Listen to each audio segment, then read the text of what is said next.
Assalamualaikum warahmatullahi wabarakatuh.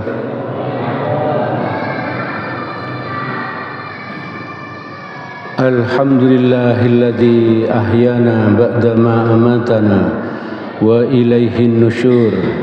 Ashhadu an la ilaha illallah wahdahu la syarikalah wa ashhadu anna Muhammadan abduhu wa rasuluh la nabiyya ba'dah. Allahumma salli ala Muhammad wa ala alihi wa sahbihi wa man tabi'ahum bi ihsanin ila yaumiddin.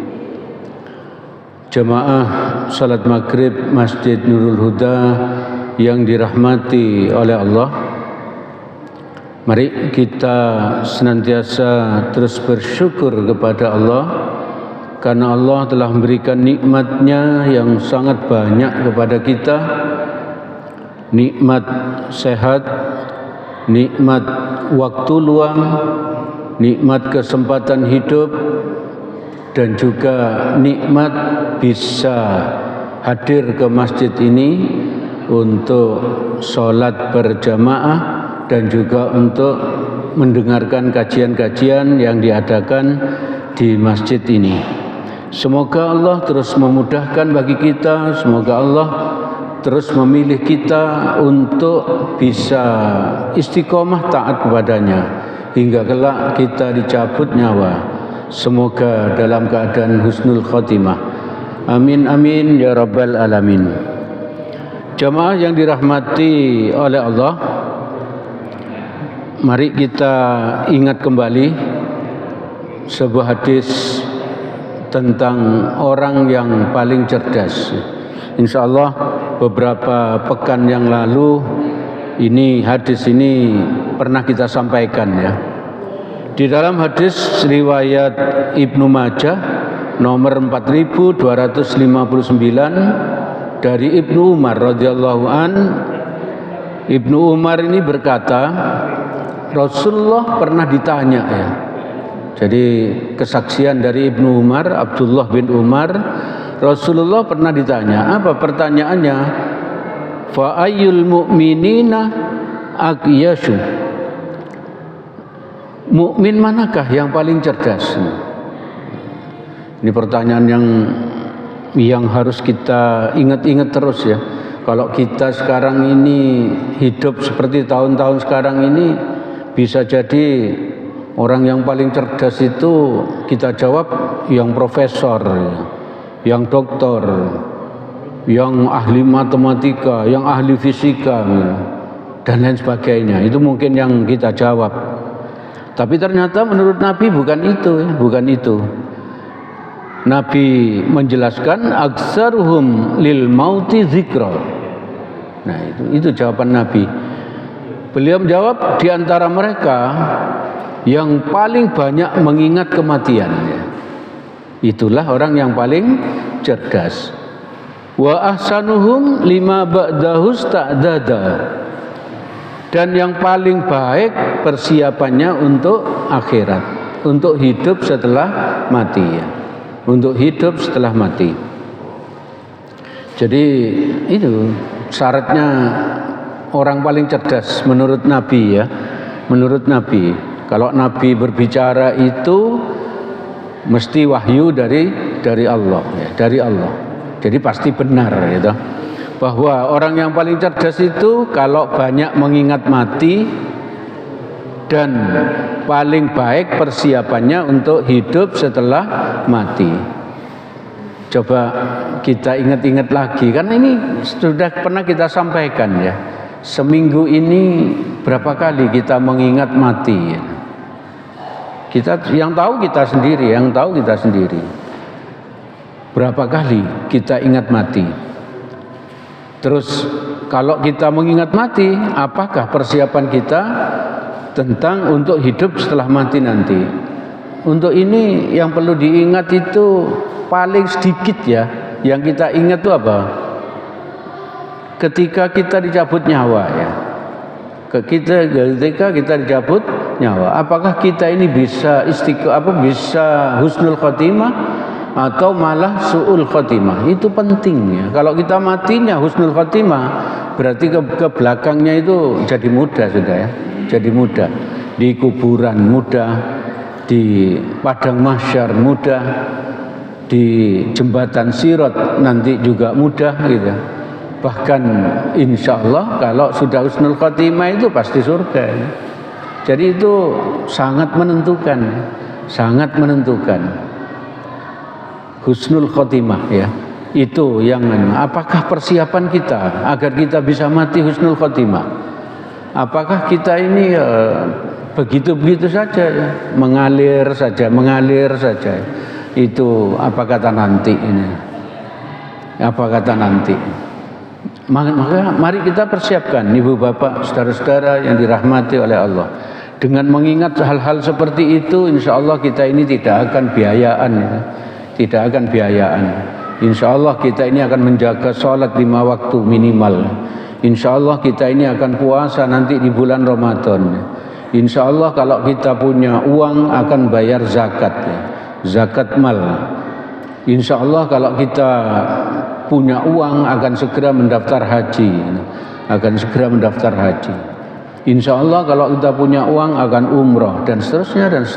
Kalau kita mengingat masalah kematian. Nah itu persiapannya. Lalu kita ingat lagi ada himpitan kubur, gitu. Ada himpitan kubur. Setelah dihimpit itu maka apa? Kalau kita jadi orang beriman, orang baik, maka setelah itu melebar. Yang luasnya tergantung kondisi kita. Kalau kita ini menjadi orang-orang yang sangat baik, pahala yang amal soleh yang kita lakukan sangat banyak, kita menghindari yang dilarang Allah dan Rasul, maka insya Allah lapangan kita, kuburan kita sangat luas. Apalagi kalau ada yang hafal Al-Quran misalnya, yang hafal Al-Quran itu kuburannya makin luas. Dan setelah itu padang mahsyar, beberapa sudah kita sampaikan. Padang mahsyar itu matahari didekatkan ke kepala kita, lalu kita dalam kondisi telanjang, lalu manusia saat itu, saya tidak akan bilang kita, sebab mungkin kita selamat dari ini ya. Manusia saat itu tenggelam dengan keringatnya. Insya Allah kita barangkali bisa mendapatkan naungan dari Allah, perlindungan dari Allah. Minimal insya Allah kita miliki hati kita selalu terikat pada masjid ya. Hati kita selalu terikat pada masjid. Kita berusaha, karena kita umumnya sudah pensiun, berusaha 5 waktu ke masjid. Belum ada yang belum azan sudah datang dan lain sebagainya. Hati kita selalu terikat pada masjid. Sedang berada di luar, aku tak segera pulang biar bisa segera mandi lalu ke masjid. Begitu seterusnya. Apa yang kurang di masjid diperhatikan gitu ya, diperhatikan. Oh dulu kok ada waktu ngaji hari Sabtu itu faraid kok nggak ada konsumsinya dulu. Beberapa bulan terakhir kok ada. Siapa yang yang berinfak atau bersedekah untuk itu? Apakah kita tidak tergerak untuk melakukannya gitu? Jadi seperti itu. Jadi kita harus iri kalau ada orang yang berbuat baik ya. Kita harus iri. Lalu apa saja ya kita persiapkan. Kita harus khawatir akan mendapatkan sisa kubur. Harus khawatir. Dengan khawatir itu kita akan mempersiapkan.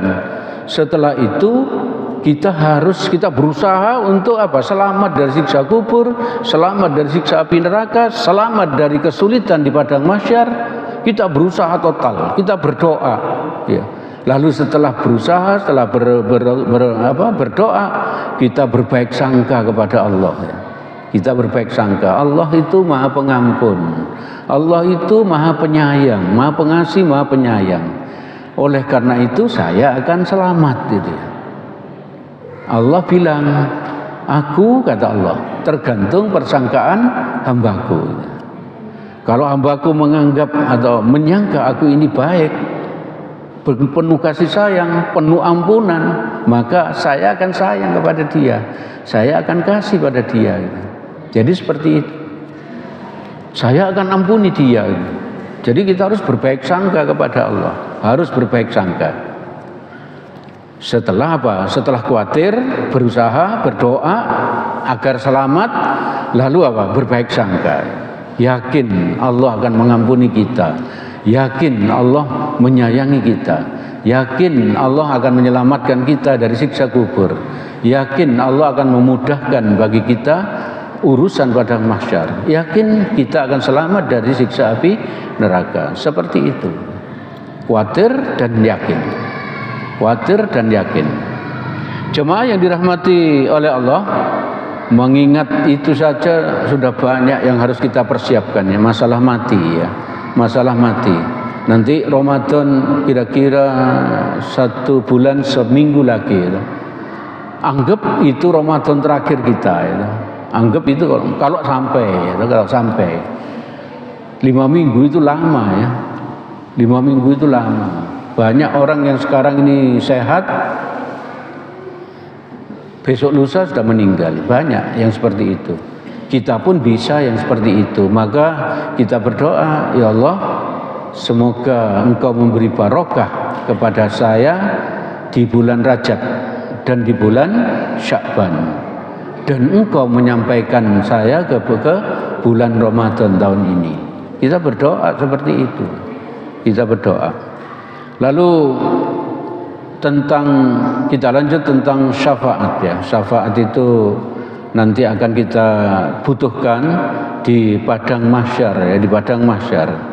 Keistimewaan Rasulullah sallallahu alaihi wasallam, Nabi Muhammad sallallahu alaihi wasallam itu yang tidak dimiliki oleh siapa? Oleh nabi-nabi yang lain, rasul-rasul yang lain. Di Quran surat Al-Isra ayat 79 Allah berfirman, ini tentang tahajud ya, tentang tahajud. Di depannya ada perintah tentang tahajud, lalu di belakang itu berbunyi a'udzubillahi minasyaitonirrajim, asa ayyaba'atsaka rabbuka maqamam mahmuda. Mudah-mudahan Tuhanmu mengangkat kamu ke tempat yang terpuji. Kalau untuk kita ini bisa jadi apa? Tempat terpuji itu apa? Surga ya. Surga. Di mana lagi yang terpuji kalau bukan surga ya? Surga. Tapi untuk Nabi Muhammad, menurut Ibnu Abbas radhiyallahu an, ditulis di tafsir At-Tabari ini, maqam mahmuda itu adalah makom syafaat ya. Makom syafaat. Yang bisa memberi syafaat itu adalah Allah. Tapi Allah bisa mengizinkan Nabi dan Rasul untuk memberi syafaat.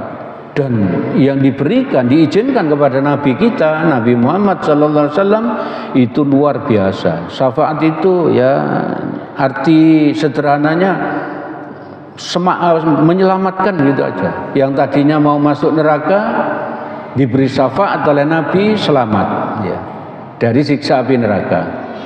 Yang sudah masuk neraka dengan syafaatnya Nabi bisa segera dia dikeluarkan dari api neraka.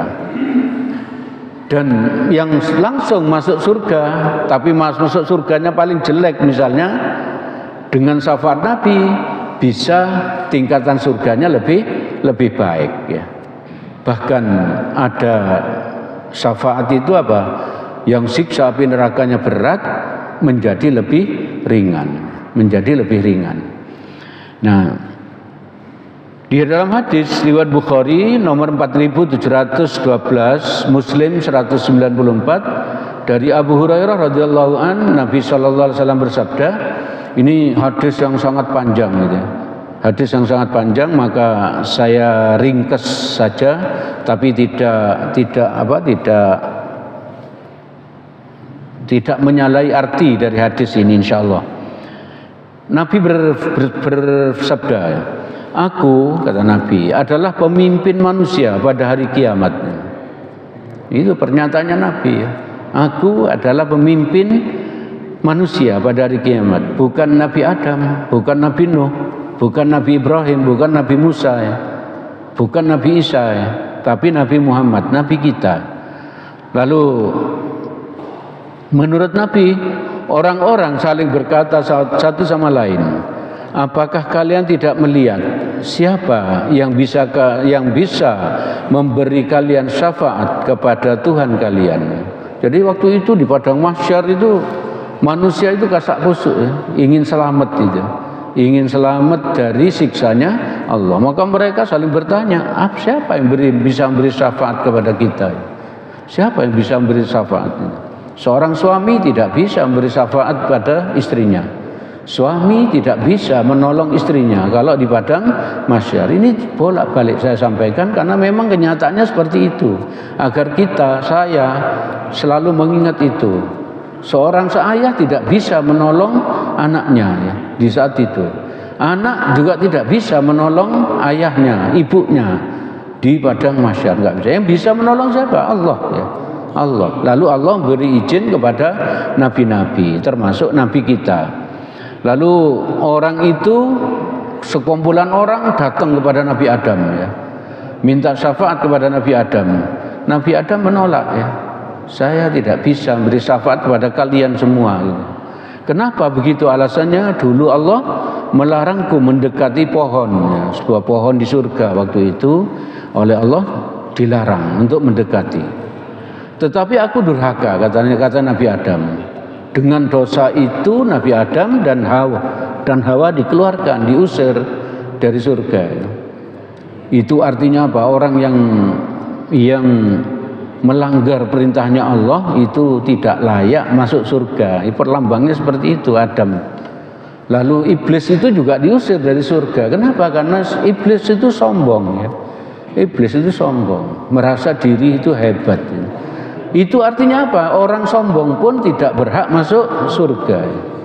Oleh karena itu kalau kita ini ingin masuk surga, tidak boleh sombong ya. Tidak boleh sombong dengan apa? Apalagi dengan kekayaan, dengan amal ibadah kita saja kita tidak boleh sombong ya.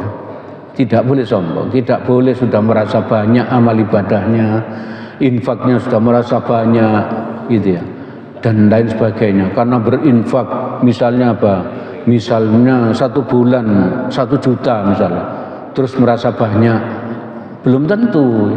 Ukurannya Allah belum tentu. Ada orang lain yang berinfak 10.000 1 bulan, ternyata apa? Itu dianggap lebih banyak oleh Allah. Lah kenapa? Karena orang yang infaknya 10.000 itu hanya punya uang 100.000 gitu ya. Berarti 10.000 itu berapa? 10% gitu. Dan yang berinfak 1 juta ternyata uangnya 1 triliun gitu ya. Berarti hanya berapa persen? Hanya berapa persen?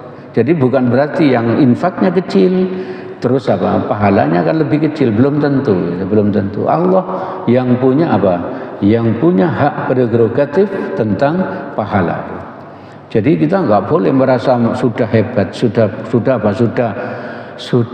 banyak amal ibadahnya, sholatnya sudah banyak, ngajinya sudah banyak, terus ditambahi ya. Terus di mana ada peluang untuk nambah, ayo kita tambah. Ayo kita tambah. Lalu Nabi Adam bilang, pergilah ke Nabi Nuh ya.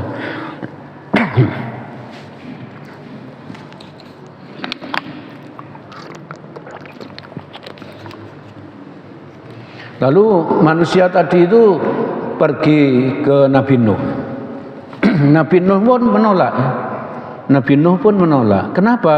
Dulu aku pernah berdoa keburukan untuk kaumku. Nabi itu di kitab At-Tazkirah itu dijelaskan bahwa setiap nabi dan rasul itu punya doa yang pasti dikabulkan oleh Allah. Satu nabi punya doa itu. Dan hebatnya Nabi kita 24 Rasul yang lain sudah menggunakan doa itu ya. Tapi Nabi kita, Nabi Muhammad belum menggunakan. Kenapa kok tidak digunakan? Kata Nabi, nanti akan saya pakai doaku itu di padang mahsyar, gitu. Di padang mahsyar untuk menyelamatkan umatku. Gitu. Luar biasa Nabi kita. Nabi Nuh ini sudah menggunakan. Aku pernah berdoa keburukan untuk kaumku. Apa doanya Nabi Nuh? Untuk apa? Agar Allah membinasakan semua kaumnya. Kenapa? Karena kaumnya saat itu banyak yang melanggar. Maka oleh Allah setelah Nabi Nuh berdoa itu, oleh Allah dia apa? Diilhamkan untuk membuat sebuah kapal. Sebuah kapal. Lalu apa? Setelah kapal itu jadi, umatnya Nabi Nuh disuruh masuk kapal, lalu hujan lebat. Itu kan bentuk doa Nabi Nuh yang dikabulkan. Hujan lebat beberapa hari sampai banjir. Setelah itu apa? Selamatlah umatnya Nabi Nuh. Tapi yang kafir tidak selamat, termasuk anaknya Nabi Nuh. Termasuk anaknya Nabi Nuh. Jadi Nabi Nuh nggak bisa beri syafaat kepada umat yang lain. Umat yang lain. Lalu Nabi Nuh bilang, pergilah ke Nabi Ibrahim. Begitu orang-orang itu ke Nabi Ibrahim pun menolak. Padahal Nabi Ibrahim itu kekasihnya Allah. Kalau kekasih itu kan mesti dikasih ya, kekasih. Dulu kalau waktu kita punya pacar itu, apapun keinginan pacar kan rasanya apa? Ingin dikasih semua itu. Gitu loh. Nah ini kekasihnya Allah, tapi menolak untuk apa? Memberi syafaat. Kenapa? Nabi Ibrahim bilang, dulu di dunia aku pernah berdusta 3 kali ya. Dusta 3 kali loh Pak. Dan dustanya bisa diterima ya. Kita berapa kali berdusta Pak? Berdusta kepada istri gitu.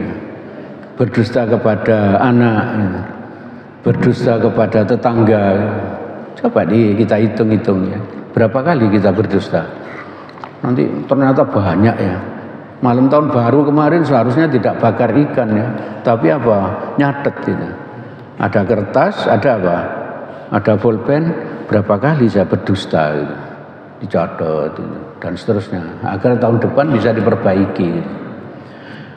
Dulu aku pernah berdusta 3 kali. Apa saja itu? Aku sakitnya. Nabi Ibrahim loh pernah bilang aku sakitnya. Itu berdusta, bohong. Kenapa? Karena waktu itu ayahnya terutama, ayahnya dan orang-orang tua waktu itu mengajak Ibrahim ini untuk datang ke apa? Perayaan berhala. Tapi Nabi Ibrahim bilang aku sakit. Agar apa? Agar nggak diajak itu. Loh, berdustanya itu bisa diterima loh Pak.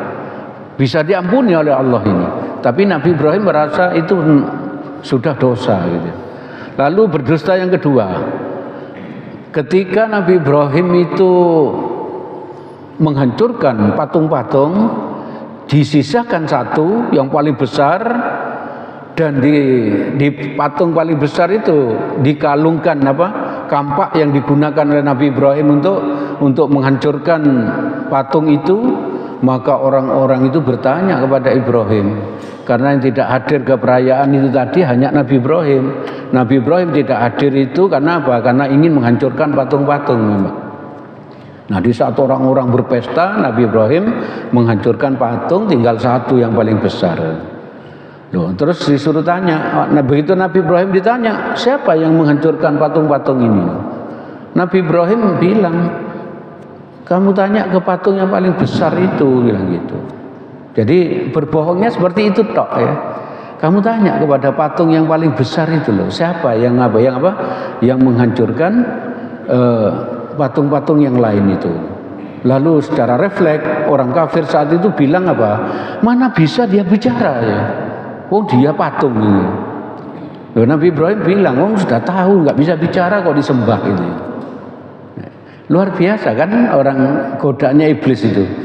Orang kalau kita melihat film India itu loh Pak. Film India kan sering kita lihat apa?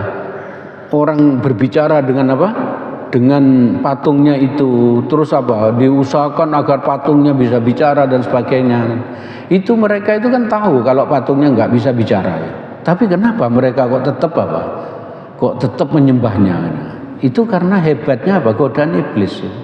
Godaan iblis, hebatnya. Bersyukur kita karena kita sampai hari ini tetap menjadi orang Islam, beriman, dan semoga jadi orang bertakwa.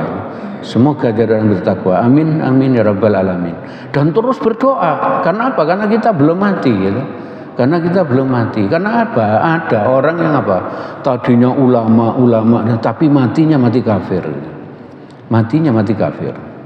Itu ada yang seperti itu. Tapi ada juga yang tadinya minum-minuman keras dan sebagainya, perampok. Dan ternyata setelah itu Allah beri hidayah. Lalu apa? Dia bertobat dan mendapat matinya sebagai matinya orang yang ahli surga. Ahli surga. Ada toh, bahkan salah satu Wali Songo itu tadinya mantan perampok gitu. Tadinya mantan perampok. Setelah itu apa? Ketemu dengan wali yang lain yang juga sakti, dia apa? Malah jadi sadar gitu. Malah jadi sadar kalau apa kesaktiannya ternyata kalah gitu. Ternyata kalah. Dari situ Allah memberi hidayah. Jadi belum tentu. Ya mudah-mudahan kita ini terus diberi hidayah oleh Allah dan matinya mati husnul khotimah. Amin ya rabbal alamin. Dan bahkan mati syahid ya. Mati syahid itu mati yang tanpa dihisab, tanpa siksa kubur, langsung surga ya. Langsung surga. Mati seperti itu yang kita inginkan sebetulnya. Maka terus kita berusaha berjuang untuk Islam, berjuang untuk Islam, mensyiarkan Islam terus menerus, ya, terus menerus, dan kita berdoa agar bisa mati syahid, ya, mati syahid. Lalu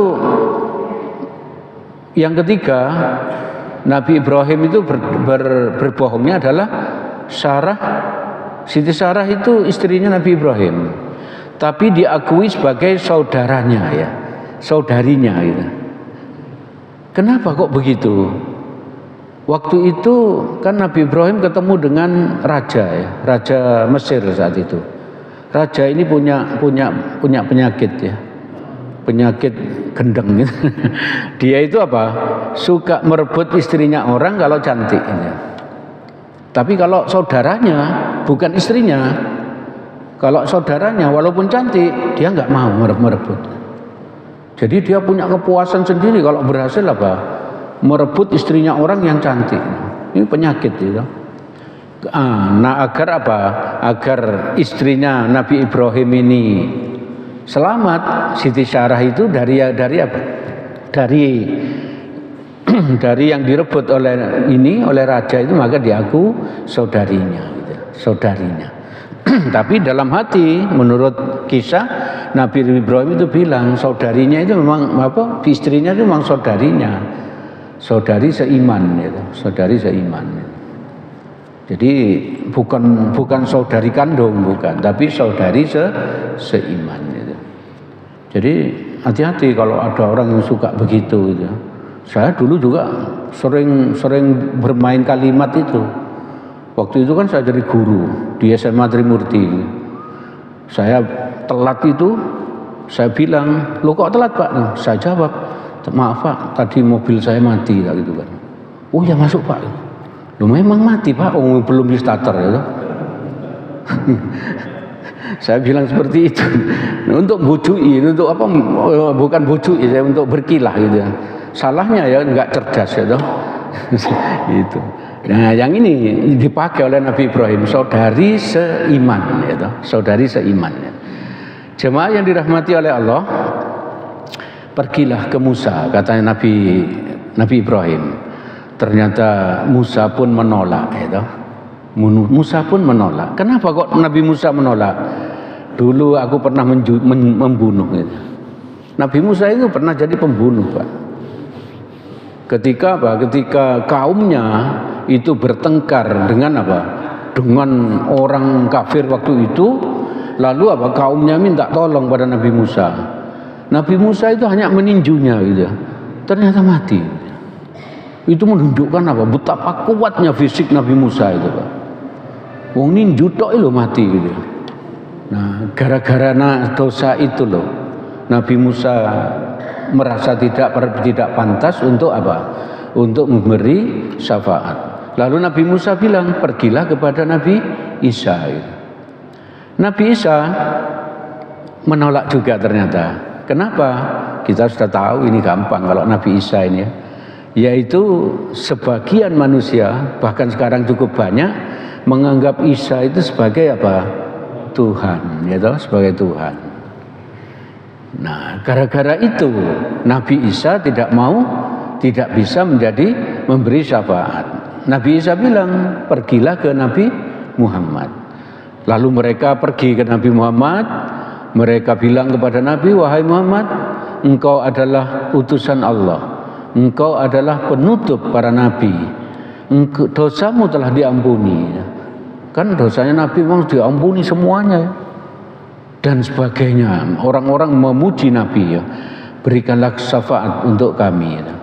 Lalu menurut hadis ini, Nabi sampai pergi menghadap Allah hingga di bawahnya arsy ya, hingga di bawahnya arsy. Lalu Nabi bersujud tersungkur dan dia meminta kepada Allah. Yang diminta apa? Allah memuji Nabi. Setelah minta itu, terus Allah menyanjung Nabi. Lalu Allah bilang, hai Muhammad, angkatlah kepalamu. Karena Allah itu sangat sayang kepada Nabi. Berilah syafaat. Engkau diizinkan untuk memberi syafaat. Dan ternyata Nabi kita yang bisa apa? Memberi syafaat kepada semua umat ya. Tidak hanya kepada umatnya Nabi Muhammad sendiri. Kepada umatnya Nabi Adam, Nabi kita bisa ya, memberi syafaat. Itulah keistimewaan Nabi Muhammad. Beruntunglah kita menjadi umatnya Nabi Muhammad. Kalau kita ini menjadi umatnya Nabi Nuh, langsung didoakan oleh Nabi Nuh ya. Begitu kita durhaka didoakan banjir gitu. Nabi Soleh juga begitu, didoakan kena azab. Nabi Lut juga begitu, gempa bumi dan lain sebagainya. Dan lain sebagainya. Kami Nabi kita tidak ditunggu, tobatnya ditunggu oleh Allah. Maka itu ayo terus kita beristighfar terus. Jangan menganggap diri ini sudah suci ya, sudah suci. Terus minta ampun. Dan kita terus yakin Allah Maha Pengampun. Allah Maha Pengampun. Jamaah yang dirahmati oleh Allah, maka Nabi mengangkat kepala, lalu Nabi berkata kepada Allah, wahai Tuanku, umatku. Jadi sudah diberi izin untuk memberi syafaat, Nabi bilang, wahai Tuanku, umatku. Wahai Tuanku, umatku. Wahai Tuanku, umatku. 3 kali Nabi bilang begitu. Lalu jawaban Allah, hai Muhammad, masukkan orang yang tidak dihisab dari umatmu melalui pintu-pintu surga di sebelah kanan. Jadi di antara umatnya Nabi Muhammad itu ada yang tidak dihisab di padang mahsyar. Di padang mahsyar langsung surga itu. Antara lain berarti yang mati syahid. Jamaah yang dirahmati oleh Allah, macam-macam syafaat Nabi itu syafaat besar. Yang tadi yang saya ceritakan itu hadis itu syafaat besar. Hanya Nabi Muhammad yang bisa melakukannya, yang lain tidak. Yang kedua, syafaat agar seorang masuk surga tanpa hisab ya. Apa ada yang pasti itu siapa ya? Yang masuk surga tanpa hisab itu? Kalau Abu Bakar pasti ya, Umar pasti ya. Itu iya salah satunya yang budaknya Nabi itu loh. Budaknya Nabi itu namanya saya lupa itu Nabi bilang ini, mintalah kepadaku. Lalu dia bilang, aku ingin masuk surga di dekatmu. Luar biasa, minta masuk surga di dekatnya Nabi. Berarti surga tingkat 1 ya, VVIP ya. Jadi surga itu kan 100 tingkatan. 100 tingkatan. Makanya kita itu kalau berdoa, ya Allah, masukkan saya ke surga yang bertetangga dengan Nabi. Andaikan meleset, kita masih di tingkat 99 gitu ya.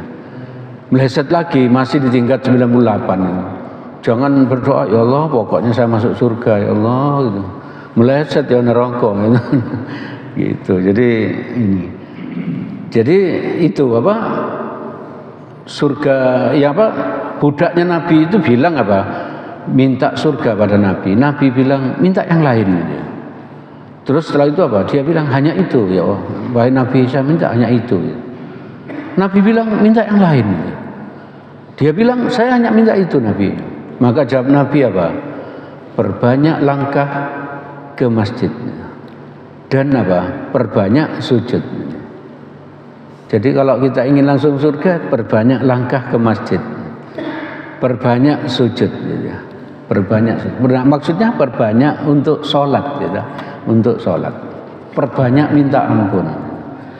Jadi ternyata masuk surga itu tidak sulit loh Pak. Masuk neraka tambah tidak sulit gitu. Kalau kita kaya ingin masuk neraka mudah itu, mudah sekali. Justru yang miskin itu mau masuk neraka sulit gitu.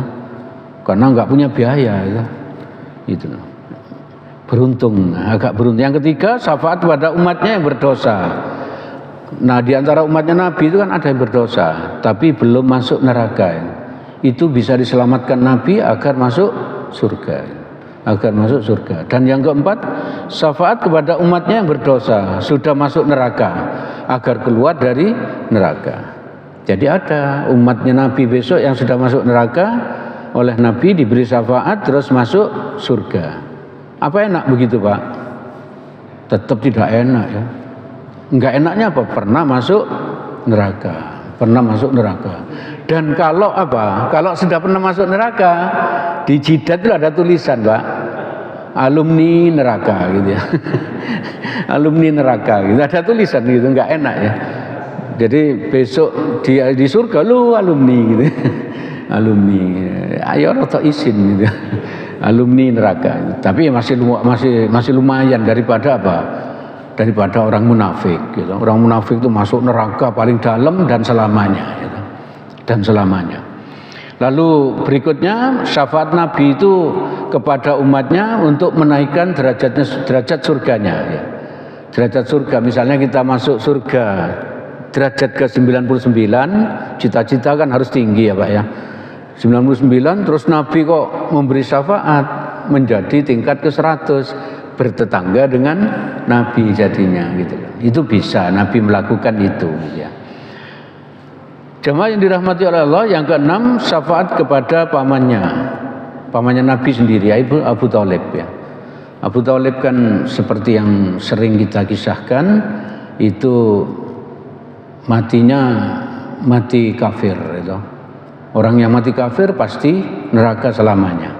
Tapi syafaatnya Nabi kepada siapa? Kepada pamannya ini tidak bisa membuat apa? Pamannya Nabi itu langsung surga, itu nggak bisa. Ke surga paling rendah pun nggak bisa. Kenapa? Karena kafir matinya. Nah makanya itu penting sekali bagi kita untuk apa? Memohon, berusaha agar husnul khotimah. Agar husnul khotimah. Ini pamannya Nabi nggak berhasil untuk husnul khotimah. Nah, beliau itu diberi syafaat oleh Nabi, yaitu apa? Masuk. Kalau orang kafir kan mestinya tenggelam, gitu. Tenggelam nerakanya itu. Tapi ini enggak. Seperti nerakanya apa? Orang yang sholat tapi sholatnya sering ngelamun, gitu. Sholatnya tidak sempurna, lalai di dalam sholatnya. Fawailul lil musallin gitu. Maka masuk neraka orang yang sholat gitu. Lanjutan ayatnya yaitu yang lalai di dalam sholatnya. Yang lalai di dalam sholat. Orang sholat ternyata masuk neraka ya. Neraka itu neraka yang paling ringan. Nginjak bara api neraka hanya itu, nginjak bara api neraka. Yang menurut Nabi panasnya sampai ubun-ubun. Nah ini pamannya Abu Thalib dapat syafaat itu dari Nabi. Jadi neraka yang paling ringan ya. Neraka yang paling ringan. Jemaah yang dirahmati oleh Allah, nah ini ada 70.000 orang umatnya Nabi yang masuk surga tanpa hisab. Semoga di antara kita ada yang termasuk ini.